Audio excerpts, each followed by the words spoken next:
Going for two, kickers are extra, I give them the boot. Ooh, going for two, sit back, relax while I grab me a brew. Ooh, now I'm reclining while putting my time and I'm ready to go. My spine is aligning and much my lineups, my bank account grow. I am so rich, but knowledge is all that I'm leaving it with. Ooh, listen to this, multiple options, how far can I get? Ooh, DFS Dynasty redraft tonight, I'm not finishing last.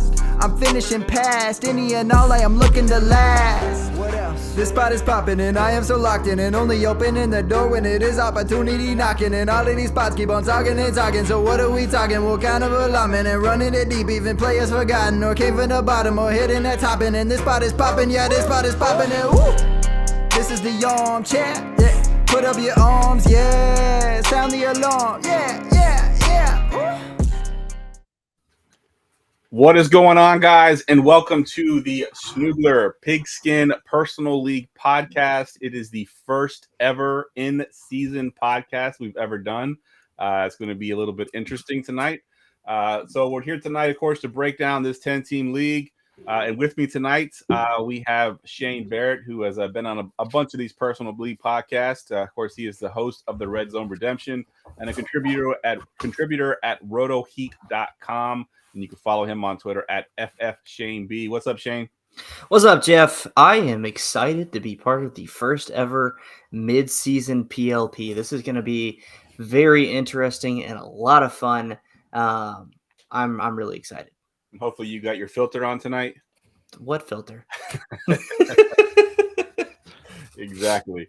Also joining us tonight, Chu Russell. He's a writer for GoingFor2.com. He also hosts his own podcast called Father Dynasty. And you can follow him on Twitter at Father Dynasty. What's up, Chu? What's up? Just really excited to be making history tonight. There's only so many ways you can do it, and I mean, just to have the special moment. Just looking forward to it. Absolutely, absolutely. So if you're sitting there and you're watching this and you have no idea what a Personal League podcast is, essentially we are going to break down. It's going to be a 10-team league tonight. We're going to break down this league team by team.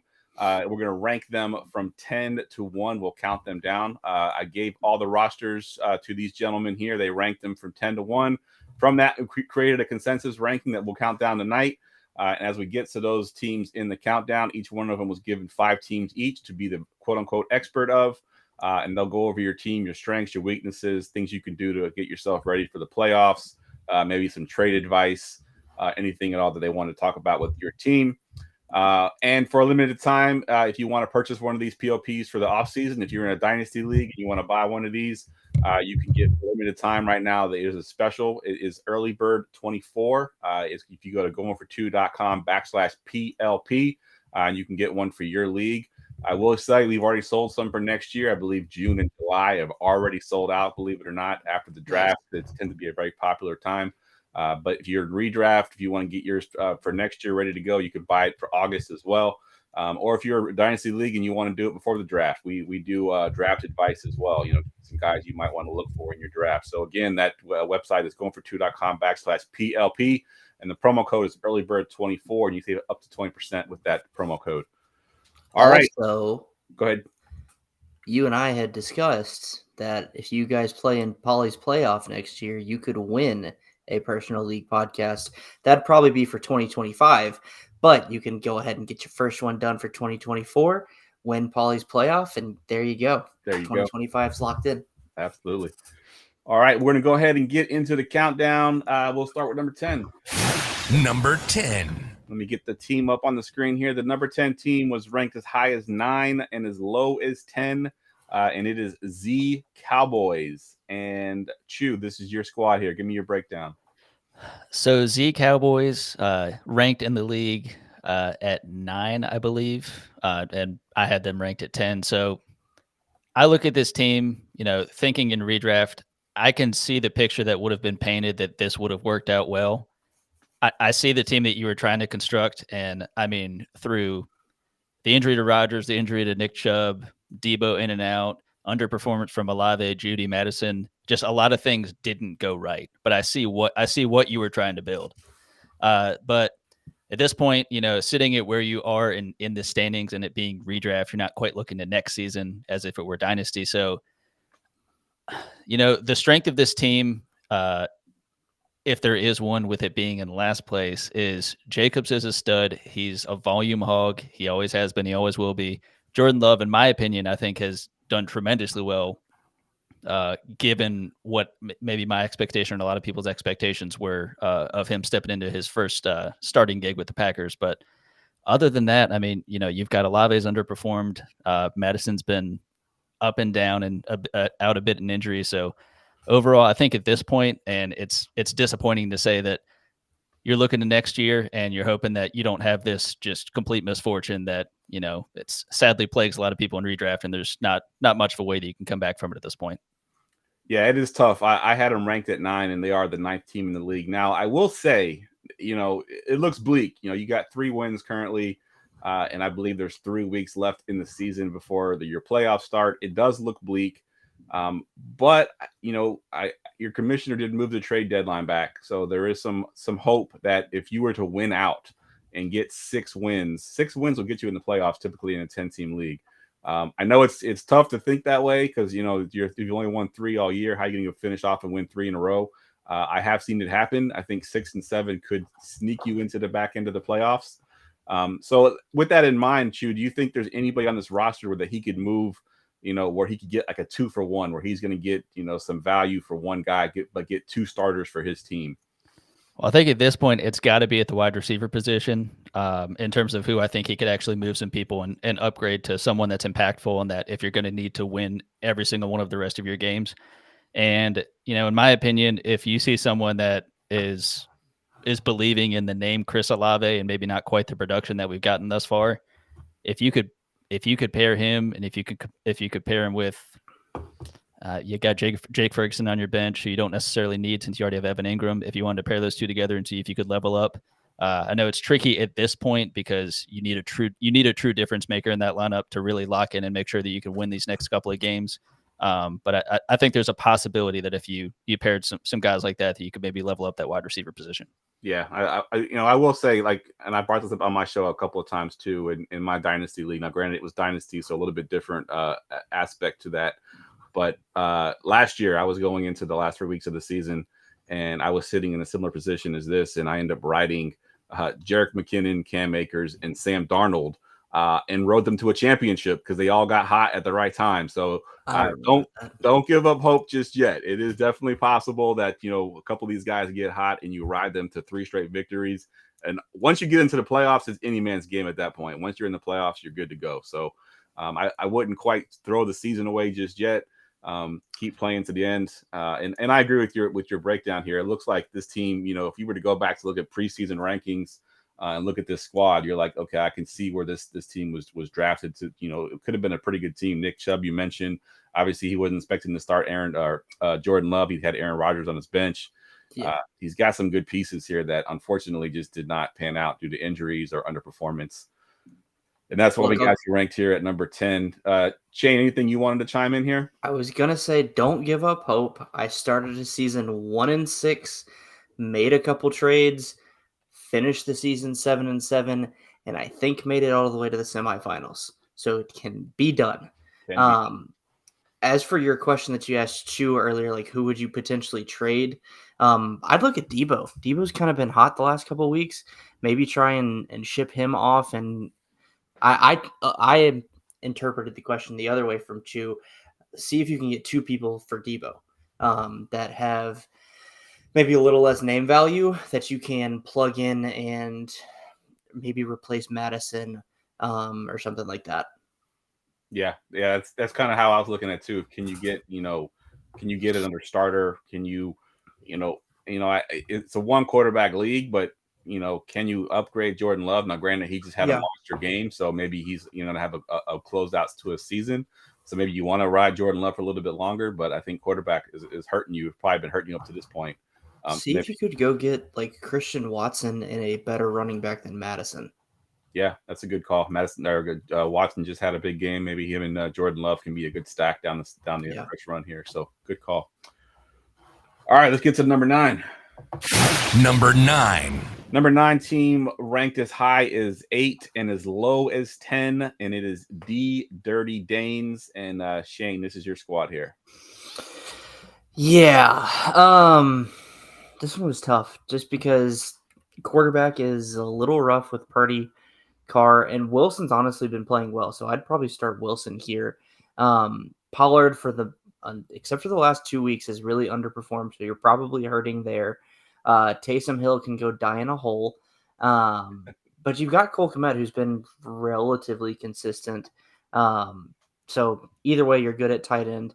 I'm trying to figure out what I think this was honestly just kind of a war of attrition. There were other teams I liked more, so other teams ended up getting pushed down. I did have you the highest at 8. The Kenneth Walker injury is probably hurting you. T. Higgins, I would pour one out for you, but I'd like to finish this beer actually. But I feel your pain on that one. I have him in my home league dynasty. I have him in my home keeper league, and I have him in another dynasty league, and he is kicking my ass. So I feel your pain on that. Trades that I would look to go make for this team. It's tough. It is tough. Yeah, I mean,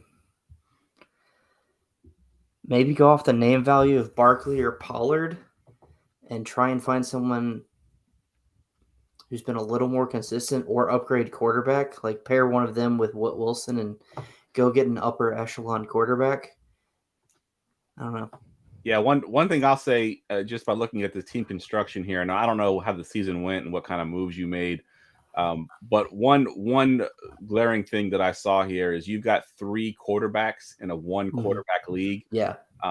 You don't usually want to have that. I typically go with 1 quarterback, and then you build your bench with receivers and running backs that, could potentially be something, because you never know when you're going to hit on a Puka Nacua, for example. Nobody drafted him, I'm sure, in this league, but had you not had 3 quarterbacks, maybe he was your late round flyer. You throw Puka Nacua on your bench, all of a sudden you got a every week starter. You never want to have that many quarterbacks in a 1 quarterback league. Even having 2 defenses is probably. I was just about to say 2 defenses, 2 kickers, even 2 tight ends. Like, you can typically, if you've got a good enough tight end for your tight end 1, you can stream for that bye week. And Taysom Hill, while I don't know what position he actually plays, it's not tight end. You can plug him in your tight end slot, and he's going to be a consistent producer. So that's probably what I would have done there. On the spreadsheet, it's got Hill in the starting lineup versus Kmet. But either way, like, you've got a good tight end. You can probably, if someone's hurting at tight end, that may be someone you trade. Go trade Taysom Hill. Yeah. So I think our advice to you, I think your team has only got 2 wins. You're probably definitely out of the playoffs. Even if you run the table these last 3 games, you're probably not making it in. But my advice to you would be next season when you're doing your draft, think about those positions that you can always get on waivers to fill. Like, you're not going to hold 2 defenses where you're only going to start 1 defense 1 week when they're on a bye. Just get a stream a defense. If you can stream the tight end position, and definitely don't have 3 quarterbacks. Put running backs and receivers on your bench almost exclusively, because you never know when one of them is going to pop. If a starter gets injured, all of a sudden you've got a starting running back on your bench. Those kind of things are what you want to do. And you may, like I said, you may know this, and maybe your team just kind of fell apart, and the quarterbacks are just kind of what you ended up with here at this point in the season. But just looking at the roster as a snapshot right now, I would never have 3 quarterbacks in a 1 quarterback league. That'd be my advice to you next year. All right, let's get to number 8.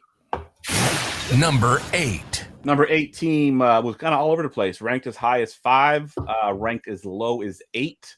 And it is Auto Draft Kings. And Chew, this is your roster. So looking at these guys, I mean, the one thing that stands out to me from the jump is you do have some elite producers in Austin Eckler and Amon-Ra St. Brown. It looks like similar to the first one I looked at, but not quite as heavily impacted by the number of injuries. I mean, if you look at what this team had to deal with to start, Eckler's injuries, Aaron Jones's injuries, Amon-Ra St. Brown a little bit in and out, Cooper Kupp's injuries, of course. One bright spot I will say is having George Kittle. I think that may have helped you in certain weeks. I know he's had at least 2 weeks as the tight end 1, just boom performances. So I think having someone like that helps you kind of in certain weeks kind of absorb those losses there. But kind of like what we were talking about in the last team, these guys do have this team has 3 quarterbacks. You've got Lawrence, Stafford, and Mayfield. I would argue having someone like Lawrence, I know he's had some up and down performances too, despite having a tremendous week this past week.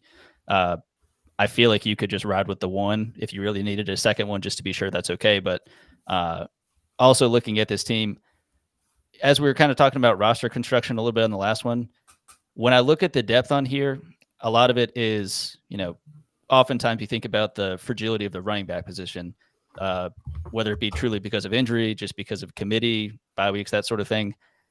I only see, of course, outside of Eckler, Aaron Jones, and Chuba Hubbard as the three starters there, at least how this is written here. The only other running back on the roster is Zeke Elliott.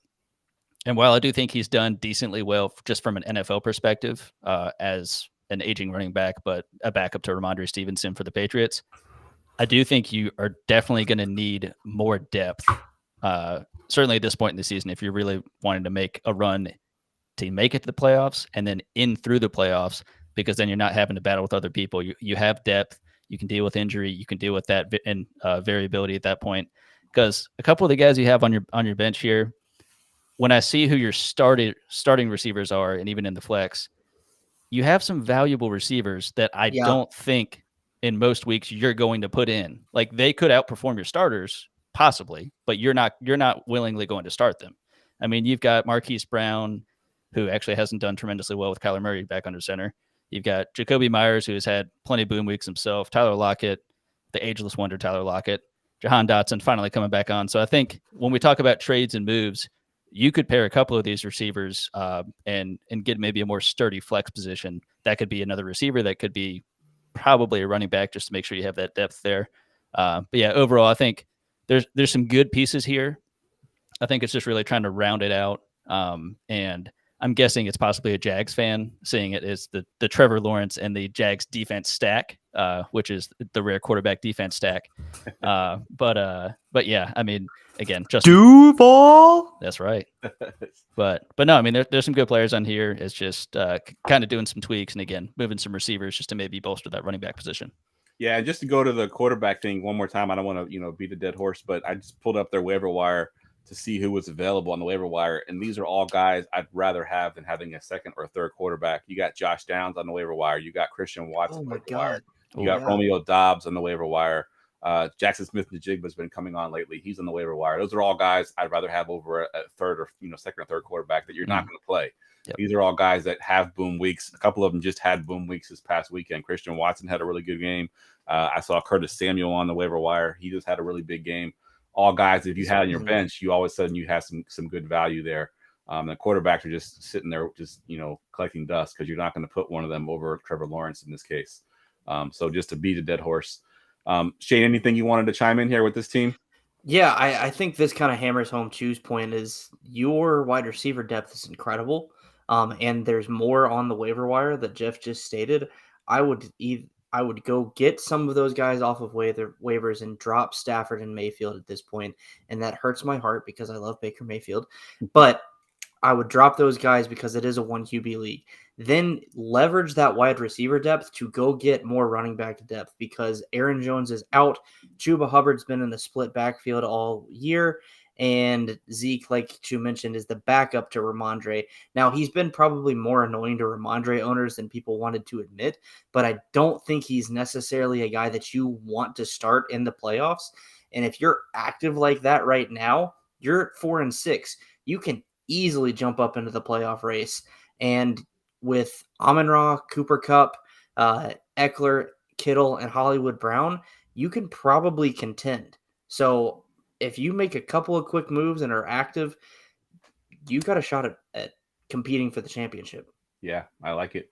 And I was thinking too, and I was trying to look ahead to see who might own this player, but I'm going to tell you someone you can potentially buy low on, but of course, if your whole league listens to this, maybe they don't want to sell him low anymore. But a guy that I've been buying in a lot of my leagues for the stretch run here, and hoping it starts this weekend, is Derrick Henry, who's been struggling. He's had some couple bad games here in a row, but this week he gets the worst run defense in the league in the Carolina Panthers. Left on his schedule, he has the Texans twice. Who, if you look at their splits, he owns the Texans, like literally owns the Texans. And he averages over the last 3 years 150 yards against the Texans. He's got the Miami Dolphins, who are not good against the run. So he's someone I've been buying low on. So if the person that has Derrick Henry is fed up with him, but needs receivers, and you got the receiver depth, maybe you send him a 2-for-1, two of your receivers to get Derrick Henry, so you can plug him in there, and hopefully that he has that stretch run at the end of the season to pull you through. Because you are in position again, if you run the table these last couple of games, I think you could sneak into the playoffs with this team. So this team's got some good pieces. And Jeff, I can second the Panthers defense being pretty atrocious. I've watched a lot of it. Yeah, definitely. As a Panthers fan. Oh, that's right. We got 2 Panthers fans on the podcast tonight. Technically, I transitioned to a Jaguars fan, but I am repping the Panthers tonight from when Baker Mayfield signed my hat. All right, good stuff. Let's get to team number 7. Number 7. Number 7 team ranked as high as 4 and as low as 7. It is More Than a Feeling. And Shane, this is your squad here. Yeah, okay, so I can see why I ranked this team 7th. First off, your starting lineup is incredible. Herbert, McCaffrey, I'm looking on the spreadsheet, so if it's different than what is on the screen, I apologize, but whatever. Herbert, McCaffrey, A-Chain, Keenan Allen, Garrett Wilson, Schultz, Mostert, Folk, and the Lions defense. That's a solid lineup, and is that different? Okay, he doesn't have A-Chain in there, but whatever. Your depth is the problem here. You've got Amari Cooper and George Pickens, if you want to say that, and then not a whole lot of depth. You took what Chu and I just talked about to heart by having plenty of running backs, but it's like Deontay Foreman's probably been productive, for you throughout the season in different spots. But I don't know, like with the way that McCaffrey, Mostert, and Achane have all played, if you would ever truly start any of those guys over them. Obviously, with Mostert and Achane's health concerns, it makes sense to have maybe 1 or 2 of those guys. But then you're actually lacking, I think, on wide receiver depth that's actually impactful. And especially with Garrett Wilson underperforming this year, RIP Aaron Rodgers, you could use a little bit more depth, I think. And that's probably why I had you ranked as low as I did. Yeah, and just to go on the spreadsheet versus what they have set, the spreadsheet, I run it through a third-party software, and it plugs in the starting lineup that they think should be starting. Sometimes they base it on season-long, like their total season points. So the reason it shows, I believe, A-Chain is starting on the spreadsheet. Obviously, he's injured, so he's not starting on their roster. Just to clarify that. Chu, anything you want to mention here on this roster? I mean, this one is interesting because it does seem like, mentioning if having Foreman on the bench, you've got Pickens and Cooper, and then of course Achane. Like, I can see a scenario, given where they're ranked in the league. I can see the scenario where you miss all of these boom weeks. Like, maybe not every single one, but like I can see where you're having to pick like the flex or the second whatever, and you're missing some of these weeks where these guys are finishing in the top 5, top 10, and it may not. Depending on what your points against look like, that could be the reason why you lost a couple of weeks. Just a simple one player that you missed out on there that could have won you your week. Yeah, that happens sometimes. And A-Chain's probably one of those guys. I mean, I guarantee that he was missed early in the season when we didn't really know what he was going to do when he went bonkers, and he's probably sitting on your bench with a 50-point burger, and you have him not in your lineup. That was one of the tough ones this year. But again, I can see this team. Obviously they're 5-6 currently. This team's got some good pieces. Christian McCaffrey, you can't go wrong having him on your team for sure. I think he can put up 35, 40 points easy. Mostert had a big game today. Today. Today's Black Friday. So I mean, this team has some potential and can sneak into the playoffs. And like I said, once you're in the playoffs, it's any man's game at that point. I know we have seeding and everything else, but it doesn't really matter at that point. You get into the playoffs and a couple of your guys get hot. It doesn't matter if you're playing the number 1 team or the worst team in the league. Everyone's got a chance to win. So getting in the playoffs is the key point here. All right, let's move on to number 6. Number 6. Number 6 team ranked as high as 4 and as low as 7. It is Chalupa Batman. And Chu, this is your roster, and you had him ranked the lowest. You had him ranked 7 here. I did. I almost don't know what I was looking at because you got my boy Sam Howell. I'm a huge fan. He is. I'm so pissed. I knew I liked you too. I'm so pissed the Panthers didn't get him. They could have waited another 2 rounds and gotten him instead of Matt Corral. But I don't want to derail his PLP. They could have taken him when they took Matt Corral. Very true too. Yeah. Well, enough about the Panthers' mistakes. So looking at this squad again, Sam Howell just a yards monster this year. He's producing well, and I'm loving to see it. But I can see how with this roster, you've got some studs. You've got AJ Brown, you've got Stephon Diggs, and again, like I think we were talking about 2 or 3 teams ago, you are the one that has Puka Nacua. I'd love to know how you got him. Did you draft him late? Did you pick him up on waivers? Whatever. But good for you. The fact that you've got him here. And what I'm seeing here in terms of maybe some weaknesses. So week 14 coming up, Sam Howell is going to be on a bye, and Joe Burrow is not currently playing football. So he's dead. He MIA. So what I would recommend is definitely going ahead and looking for a spot start. And again, I'm sure that could be either something off waivers or if we're looking ahead to a couple of other teams, if you would want to trade the Philly specials and get Josh Dobbs or something like that, just a quick little plug in. You probably don't need to trade to get him, and you could just plug somebody in off the waivers, but just something to think about. And in terms of, you don't necessarily need a second tight end. Laporta's a stud. He's already passed his bye. I will say in terms of looking at your defense, this is the time. I know we're talking about not carrying multiple defenses or only in certain circumstances. I am a believer that as you get closer to the playoffs, certainly once you're really trying to plan ahead, look at what those defensive matchups are. Sometimes you have that defense, that tried and true, that you're gonna play them no matter who the other team is gonna be. But Dallas does have a reasonably grueling schedule going into the fantasy playoffs with the Eagles, the Bills, the Dolphins, and the Lions.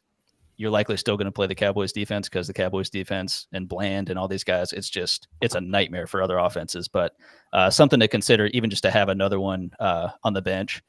And I do really, really like, especially at this point in the year, handcuffing Jonathan Taylor with Zach Moss.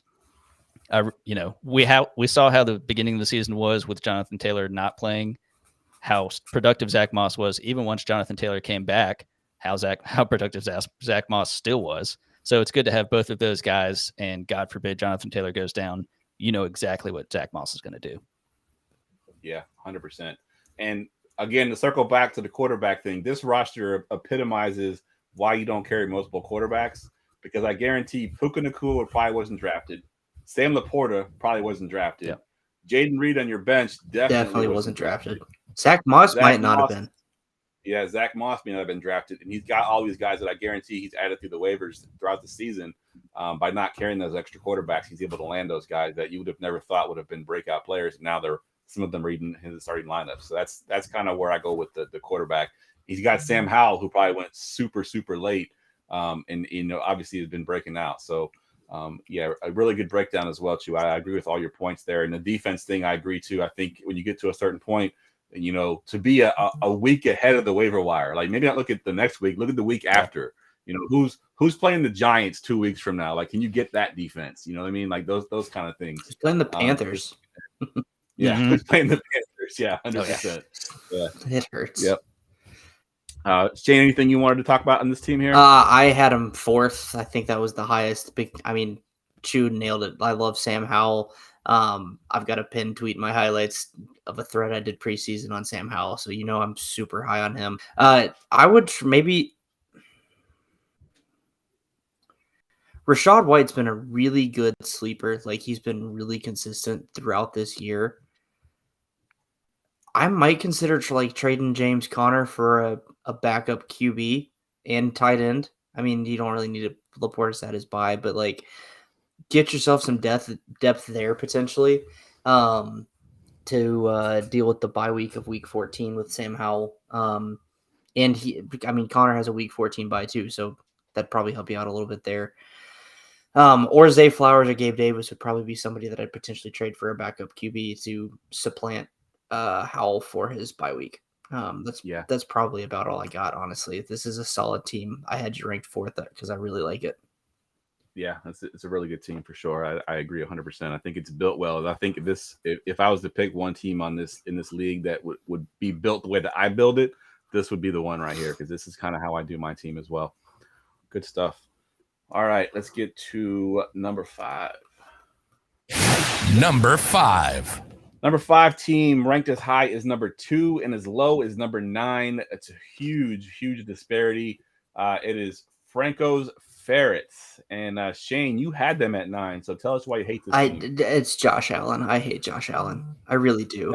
That was ultimately the deciding factor. Ramondre, I mean, ultimately it comes down to running backs too. Like Ramondre and Mixon have both.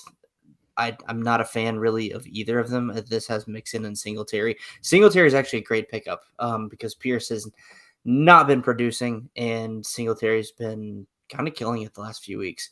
I love Brandon Ayuk. Mike Evans is a solid producer. Jamar Chase, obviously, top 2 in the league. But there was just some guys on here that I didn't like. And so we typically rank it as teams that we want to take over. And I typically base that on players I like. And there were some guys on here that I was like, man, I don't care for this team. Plus with Mark Andrews being out, you're having to start Logan Thomas, which is up and down. Drake London's been a question mark. Brandon Cooks is finally coming on, but you've probably been pissed off about that. Same thing with Nuke Hopkins. So it just wasn't a team that I was like super excited about taking over. Yeah, and you're right in that Joe Burrow kind of kills his receiver there with Jamar Chase. We don't know what that's going to look like going forward. And of course, he also has Joe Mixon, which could or could not hurt his ability to get put up points as well, because there won't be as many touchdowns. One of those two guys will probably end up getting hyper targeted by Browning, but we don't know who it is, and it could alternate week by week. Like it could be Mixon, It could be Chase, and like we talked about, I think 2 or 3 teams ago, T. Higgins is giving a solid giant middle finger if he's on a roster. So, yeah, 100%. Chew, you had him in the middle here. I had him as high as 2, but you had him at 5 there. Give me your thoughts on this team. Yeah, I don't have a severe disdain for anyone on this team necessarily, but I will say, looking at this team, you have Ramondre Stevenson, who has largely underachieved. Joe Mixon is just being Joe Mixon. It's not almost at this point, not necessarily underachieving. It's just kind of doing what he always does, which is maybe having one tremendous game and the rest just tremendous volume, and that's it. And I am a Virginia Tech alumni, so shout out to Logan Thomas. But of course, having Mark Andrews, you would have, in your mind, you're thinking, I'm riding Mark Andrews to the end, and you don't get to do that at this point. So if there's any way that you can level up from Logan Thomas, you may not be able to at this point, and that's okay. But if you need to stream tight end and just try to get that good matchup touchdown, then you can do it. But yeah, overall, I mean, thankfully, I think this team has not been terribly affected, at least by injury. I know, like we mentioned, Mixon and Chase, but otherwise, Mike Evans has had a tremendous season. Josh Allen is just continuing to be Josh Allen. I know he's disliked, but he's doing pretty darn good for fantasy. Yeah, good call. Let me ask y'all rest of season, because there's a tight end on the waiver wire. Rest of season, who do you prefer? Logan Thomas, who he currently has, or Pat Fryermuth, who's on the waiver wire right now? Ooh. Project Pat. Oh man, that's tough.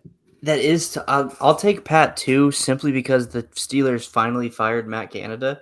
And I'm excited to see what that offense looks like. The only problem is they still have Kenny Pickett at quarterback. Yeah, it's a limiting factor. 100%. All right. Anything you wanted to talk about before we get to the next team, guys? That's it. All right, let's move to team number 4. Number 4. Number 4 team ranked as high as 2. Looks like both of you had him at 2. I was the one outlier, having him at 8. Yeah, what's wrong with you? Yeah, I'll discuss it after you both give your breakdowns, and I'll tell you why I didn't like this team. It is the Philly Specials, and Chew, this is your squad here. So this was an interesting one. I'm not a huge Justin Fields fan. At least for fantasy, I know he's had some tremendous weeks this year, of course, when he's healthy and when he's playing. And possibly one of the worst things that with him coming back is now you're trying to figure out, all right, is he back? Is this the Justin Fields we're going to get and we're going to keep for the rest of the season? If he is, great. If not, you might start him over Tua, and then you're going to be kicking yourself when Tua throws it to any one of his many yak monsters and they just destroy teams left and right like they have been. So I guess it's a good problem to have that you have 2 quarterbacks that, can drop 20 plus points on the regular. But that can be stressful when you're in the playoffs, and that is how you either stay in or get kicked out of the playoffs. Looking at the running backs, I really like this group of running backs. So ETN has had a tremendous year. Really, the top three guys that you've got are the steady volume guys on their team with ETN, Brian Robinson, James Cook, even Jaylen Warren. The fact that your depth is Jaylen Warren, what a luxury. That's tremendous. I mean, at this point, he may very well be the starting running back in Pittsburgh. Like was mentioned, of course, Matt Canada's gone. So in a weird way, I hope that doesn't too negatively impact Jaylen Warren, because I feel like he's shown what he can do, but I hope the offense doesn't change too much and take opportunities away from him. But kind of looking ahead, I know Fields has the week 13 bye, but of course you have Tua, so you should be good there. Let's see, Brian Robinson, as we mentioned before, Washington has a week 14 bye, but you have the depth, of course. And again, we talk about the running back depth. Look at the wide receiver depth. CeeDee Lamb, Justin Jefferson, Jordan Addison, Tank Dell. Love some Tank Dell. Like, this is tremendous. So having Justin Jefferson, but also having that hedge, that backup in Jordan Addison, I feel like, and I'll just say that's what she said before I say this, you've plugged any holes that have appeared. Like, there's no gaps. This is tremendous. So that being said, that's all I got. Shane, what you got for this team? I want to know what you were smoking. I'm not a Justin Fields fan either, but I can admit that he's good for fantasy, and you've backed that up with Tua, who I absolutely love. CeeDee Lamb and Tank Dell, like, oh, that's really nice, especially the last few weeks. Travis Etienne's one of my favorite players in the entire league, and he's living up to that this year. Brian Robinson is a guy that I was comfortable taking with later in drafts, because there was a giant question mark in that running back room, and he has taken over for the most part. Kincaid, everyone loves him in Dynasty. He's finally proving his worth in redraft. Jaylen Warren is a guy that I've been hoping will not take over the Pittsburgh running back room, because I have Najee in way more places than I'd like to admit. But he's been really productive. Same thing with James Cook. I'm not necessarily a huge fan of James Cook, but he's been producing for you. Jordan Addison, like, you've just got a ton of depth on this team, and that includes Justin Jefferson sitting on your IR. Like, this team is really, really good. You do have three quarterbacks, and that's probably maybe that's why Jeff has them at 8, and he's just being spiteful. But not quite. and then you've got Kyle Pitts, who, like, yes, I know he's a giant pain in the ass because Arthur Smith doesn't know how to use him, but the potential is there. So, like, you've probably been starting Kincaid, or actually Pitts, for most of the season, and then as Kincaid has come on, like, you're starting to transition to him, but you've got a solid backup if Kincaid ever goes down or his week 13 bye. All right, so now I got to defend my position here, and truthfully, listening to you both break it down, I probably were a little too harsh on this team. And it's because I base a lot of my rankings on running backs, and Travis Etienne has one of the worst end of season stretches, especially when you get to the playoffs. And beyond Travis Etienne, there's nobody else that I truly trust to have in my lineup week in and week out. I know Robinson's been good lately, but he's still hard to trust in that offense. James Cook is the Buffalo Bill. We know that they forget to use running back sometimes. Jaylen Warren, Najee Harris still exists, even though he's been really good lately. So there's not someone I feel super comfortable plugging into my lineup week in and week out. I love Travis Etienne. I think he'll be fine, but his schedule is very tough towards the end of the season. The rest of the roster is stacked, though. It's hard to deny when you got CeeDee Lamb, Justin Jefferson on the same team. I don't know how you managed to pull that off, but kudos to you. Even with the injury, I think Jefferson's going to come back hopefully this week, if not definitely next week, and I think he will be a full go. So this team probably a little bit too unfair, I guess, with my rank of 8 on this team. They could definitely be much higher. And they got my boy Tua Tagovailoa, who, if you watch my show at all, I love Tua. I said in the offseason, I think he has the potential to be the MVP. I got laughed at, but now everybody's kind of seeing that, oh, wait a minute, this guy actually is pretty good. So solid roster all around. So I apologize. Probably shouldn't have had him as low as 8.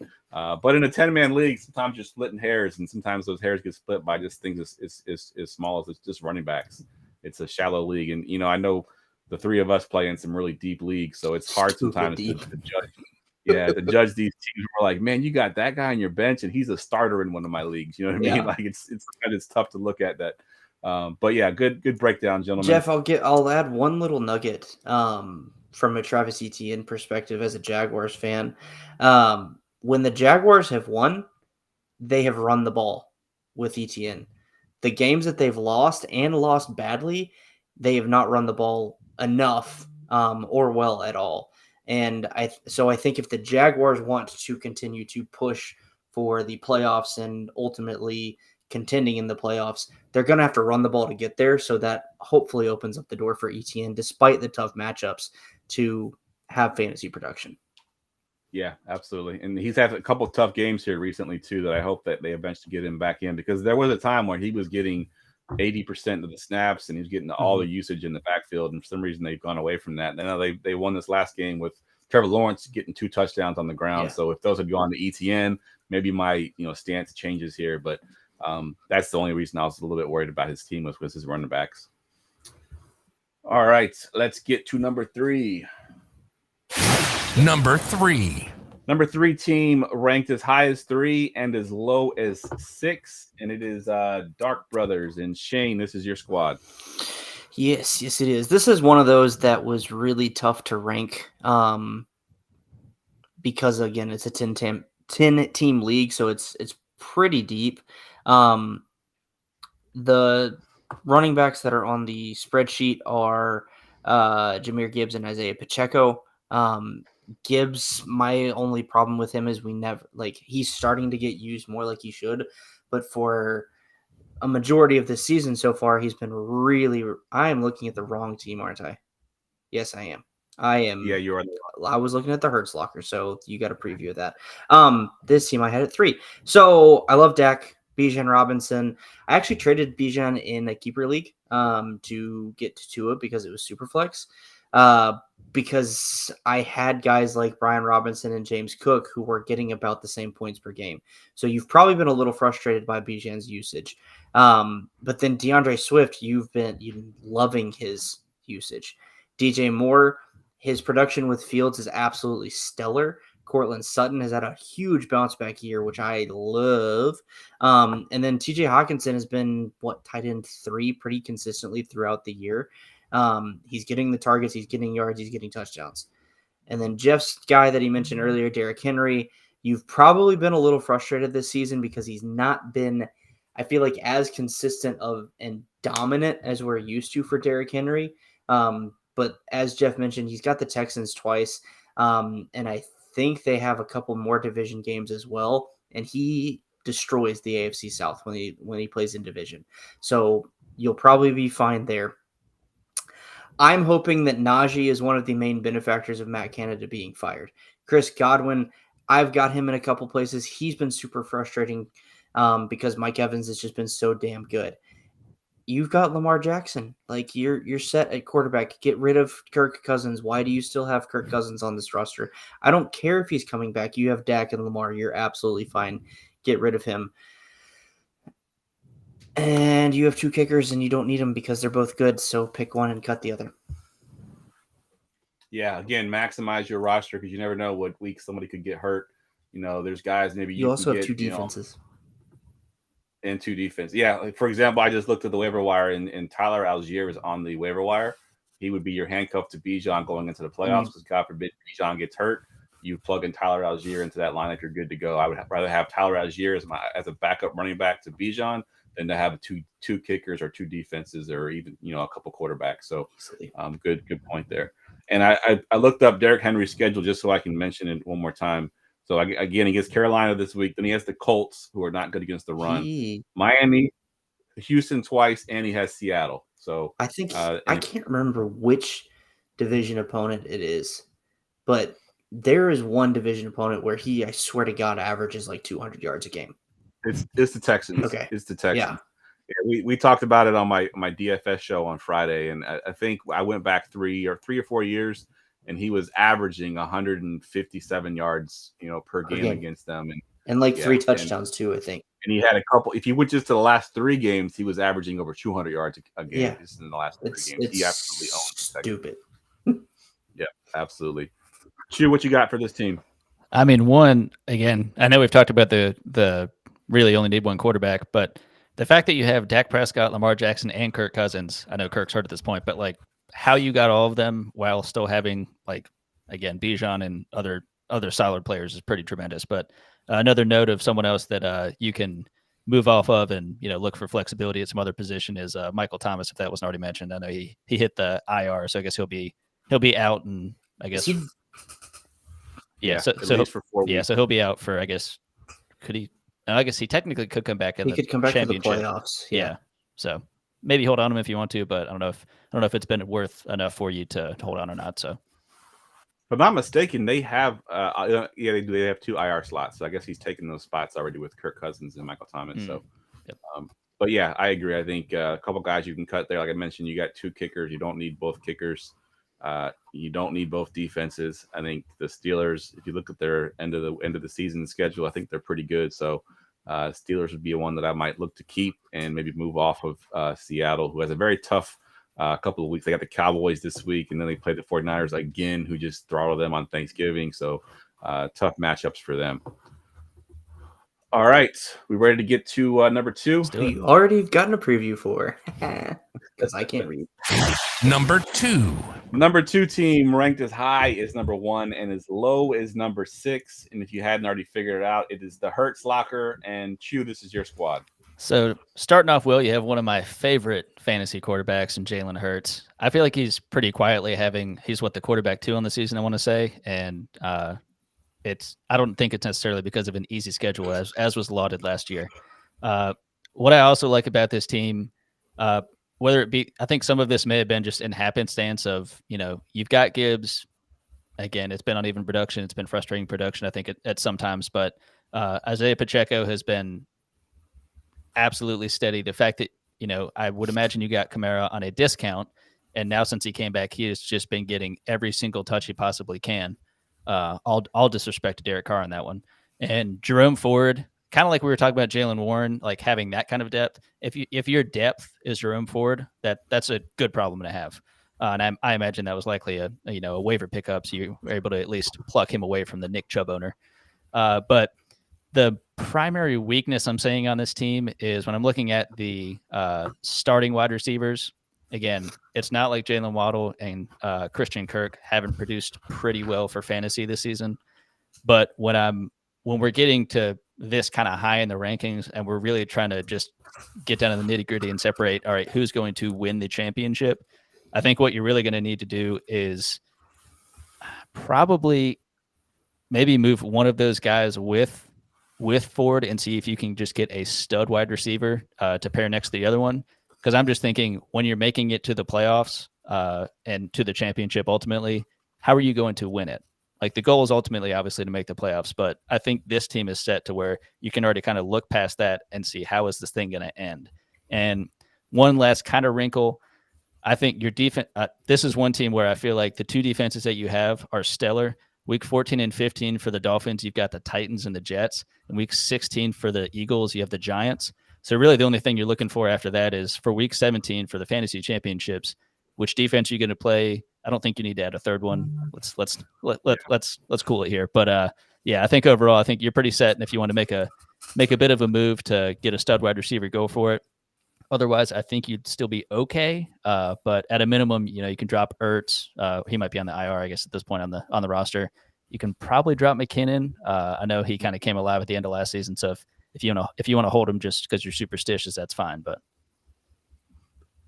yeah, I agree with all those points there, and I think you're right. I think he needs, if he can get a game breaker, like Waddle and Thielen are solid. I think Thielen at one point was like the receiver 3 in fantasy just because of sheer volume. But I do think you need a game breaker. You need a guy that can go out and win you a week.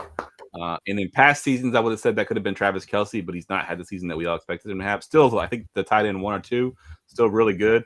But when you get to the playoffs, you need a guy that can just absolutely win you a week. And I don't know if that's on this roster. Now, I did have them at 1 because I think there's some moves that can be made because you mentioned the depth that they have. I mean, I mentioned Travis Kelce, but he's got Trey McBride, who's the new hotness right now at tight end. Can you package him with the receiver to upgrade one of your guys? So there's definitely moves to be made here. Shane, real quick, give us your breakdown here. So I don't know if this would be a hot take, but I would try and trade Kyler Murray. You've got Jalen Hurts. He's already had his bye week. You're not going to replace him.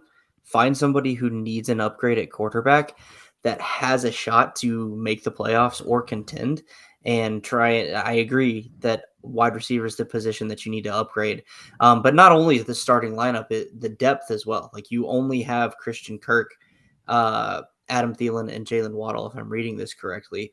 I would want one more guy as a wide receiver. So I would try and trade. Heck, go with the Murray McBride stack and maybe even throw in Jerome Ford and see if you can do like a 3-for-2 deal and get 2 wide receivers out of that.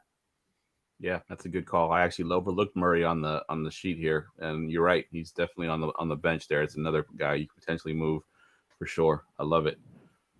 All right, it is time for the number 1 team that was ranked as high as 1. I was the one outlier. I had this team at 3, but really at this point we're splitting hairs. But let's get to the number 1 team. Number one. If you didn't already figure it out by process of elimination, the number 1 team is Princess Payne. And Shane, this is your team. Yeah, so I started doing my rankings and I started just like trying to figure out, okay, who's going to be 1? And I started scrolling down this roster and was immediately like, holy shit. And then it kept going. You've got the QB1 in Patrick Mahomes. Then you've got a solid running back in Breece Hall, who I think is going to continue to get volume despite poor quarterback play. David Montgomery has been freaking solid all year when he's been healthy. And then you've got a guy who can put up 50 points in a game for you in Tyreek Hill. You've got another guy in Devontae Adams who can put up 30 points weekly for you. David and tight end may be your weakest spot with David Njoku, but that's just because Dallas Goedert is out and he was starting to get hot. So if you can hold on for Goddard to come back, because I think he's supposed to, you have a ton of depth everywhere else. You got Keaton Mitchell, which is a nice little sneaky play. He's been super efficient in scoring fantasy points, and you've got Gus Edwards right in front of him. Khalil Herbert, back from injury, has been pretty solid, if I remember correctly. And then you've got Deontay Johnson, Nico Collins, 2 guys that are solid fantasy producers. Again, Deontay Johnson will probably benefit from Matt Canada being fired. And even if he doesn't, he's still a target hog. So this team just has so much freaking depth that it's going to be very hard to beat them. You're going to need a bad week from Breece Hall and David Montgomery, I think, to get close to this team, because everywhere else is so freaking good. Yeah, 100%. I agree with you on this. And I think the reason I had this one at 3 and the last one I ranked at 1 is because, yes, he has the game breaker. He has the guys that I think this other team should have. But I think he gets a little bit weaker. You mentioned David Njoku. He currently has Gus Edwards as his starter, which he's been amazing. He's getting touchdowns like crazy at a ridiculous rate. Yeah. But I don't trust those guys as much as I trusted some of the guys on the last roster. But he has the Tyreek Hill. He has the guy that can go out and win you a week, at any point, and potentially even win you a couple weeks with the games that he plays. So he has the game breaker for sure. What about you, Chew? What's your thoughts on this roster here? You had him at 1 as well. Yeah, I mean, when I looked at it, aside from having, the people that can win you weeks, you also, with your depth, that also kind of implies other teams don't have those players. So while you're having like top 3 weeks, possibly out of a couple of different positions, other people also aren't even getting some of these chances to get top 10 or 15 with some of these guys. So I mean, at a certain point, you're playing bully ball and keep away kind of all at the same time. So I think you're pretty well set. Yeah, absolutely. This team is pretty stacked here. And his backup quarterback is CJ Stroud. Like I forgot to mention that. Look, I had a friend text me last week, should I start CJ Stroud over Patrick Mahomes?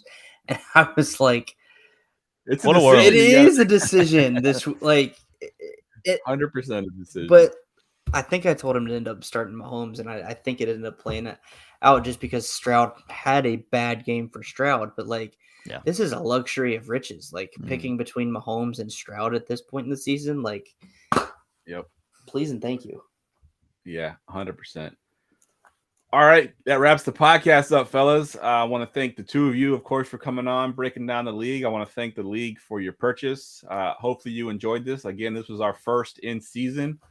We do these in the off season for Dynasty League. We break it down with your draft picks, and we'll do them pre-draft and post NFL draft. And then when we get to redraft season, if you do your redraft draft early enough, we will break down your draft and kind of give you an outlook on the season. So again, if you wanted to purchase one, goingfor2.com/PLP, and you could book them 2-3 years out if you want, because we actually have a guy that booked out 3 years. That's why I say that. He's booked his for the next 3 years. That's we're locked in August.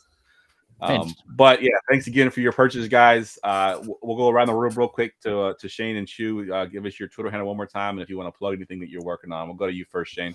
Yeah, you guys can follow me on Twitter at FFShaneB. I am a ranker at RotoHeat, and I do have my own podcast, but I'm on a bit of a hiatus from that, but probably starting that up sometime here soon. And Polly's Playoff is the tournament I run for the Alzheimer's Association. You should join because next year is going to be a hell of a lot of fun, I think. So that's my plug. Good stuff. Yeah, I'm in Polly's Playoff, and I'm currently 10-1. Attaboy. I'm crushing it right now. I think I'm going to miss the playoffs in both Polly's Playoff and Scott Fishbowl this year, and it hurts. Yeah, I definitely missed in the Scott Fish Bowl. My team was absolute trash in the Scott Fish Bowl, but in Polly's Playoff, I did pretty well. Nice. So I'll take 10-1 all day. Chu, what you got? So follow me on Twitter at Father Dynasty, and I've got my YouTube channel. So I've got Father Dynasty, the podcast, and I have a lot of other different videos going on. You know, like I like to do a trio of Dynasty trades, just pick a player that's kind of hot at the moment and kind of just look at a couple of trades from the Dynasty Daddy database and just kind of talk about those. But yeah, check everything out and check out my Going for Two writing stuff. Yeah. Good stuff. As always, guys, you can follow me on Twitter at JeffLambert77. And, you know, I'm going to plug all of our shows here at the Going for Two Live network. We have shows pretty much every night of the week, all season long. Even in the off season, we'll do Dynasty stuff. We've got a little bit of everything going in the off season. So check out our channel at YouTube and obviously the podcast as well, and the website goingfor2.com with guys that like Chu. He writes for us. He got a weekly article that he puts out that's really good. So you can check out his stuff there as well. And again, thanks for your purchase, and I hope that we get to see y'all. If not this off season, maybe we'll do another in-season podcast for y'all next week and see where we're at. See if I took any of our advice. All right, for Shane, for Chu, I'm Jeff. We will see y'all hopefully next year.